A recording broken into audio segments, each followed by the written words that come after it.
Middle East updates. In the Middle East, military operations in northern Gaza have been stepped up once again. Reports indicate heavy air activity in the Jabalia area, where dozens of homes were damaged and at least 15 civilians lost their lives, including children.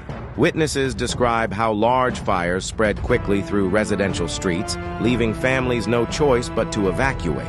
Humanitarian agencies warn that the situation is becoming more severe by the day, with over 1 million people now displaced. Aid has entered through the port of Gaza, but only 100 food trucks were allowed to pass, far short of what is required.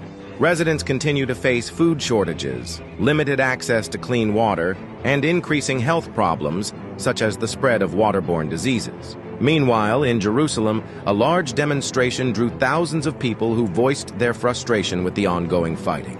Protesters demanded an end to the violence, saying it was affecting their daily lives and dividing their communities. The scene highlighted growing differences of opinion within Israel itself. Ukraine-Russia. Conflict shifting to Europe, the war in Ukraine has entered another tense phase. Ukrainian officials announced that their forces have recaptured parts of Donetsk, backed by new drone technology and international support. They claimed heavy losses were inflicted on Russian troops. Russia, in response, stated that it is preparing to intensify operations in the Kharkiv region, where many residents have already fled the city.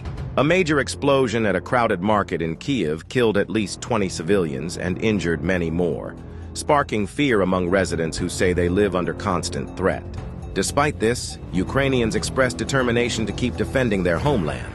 On the diplomatic front, Ukraine's president held urgent phone talks with NATO leaders about further support, including advanced fighter jets. Russia, meanwhile, revealed a new energy deal with China centered on natural gas, signaling a stronger partnership between the two countries. The number of displaced civilians across Ukraine continues to grow, adding pressure to neighboring European countries hosting refugees, Asia and the Far East. Turning to Asia, China's president made a high-profile visit to Xinjiang, promising new investments to boost infrastructure and economic growth. The government also unveiled a multi-billion-dollar program aimed at advancing artificial intelligence, reinforcing the country's ambition to become a leader in global technology. In South Asia, India condemned a deadly attack along its border that killed 3 soldiers, blaming armed groups for destabilizing the region. The Indian president urged the international community to take stronger action against terrorism, warning that it threatens regional security. Elsewhere, Japan signed a major trade agreement with South Korea focused on electronics, which is expected to increase production, boost exports, and create jobs in both countries. At the same time, Japan celebrated a major cultural festival, with thousands of people gathering to enjoy traditional performances, parades, and folk games, showcasing the country's rich heritage, Africa, and economic growth.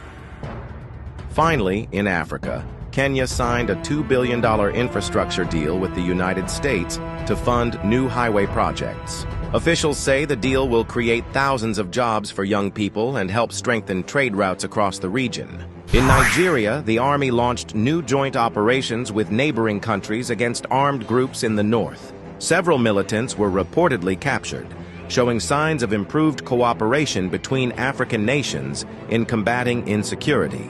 Residents expressed cautious optimism, though many communities remain affected by hunger and poverty in remote regions. In South Africa, leaders announced a large renewable energy program that includes building new solar power plants, part of an effort to reduce dependence on fossil fuels and promote sustainable growth. Experts say this step could help position the country as a leader in green energy across the continent.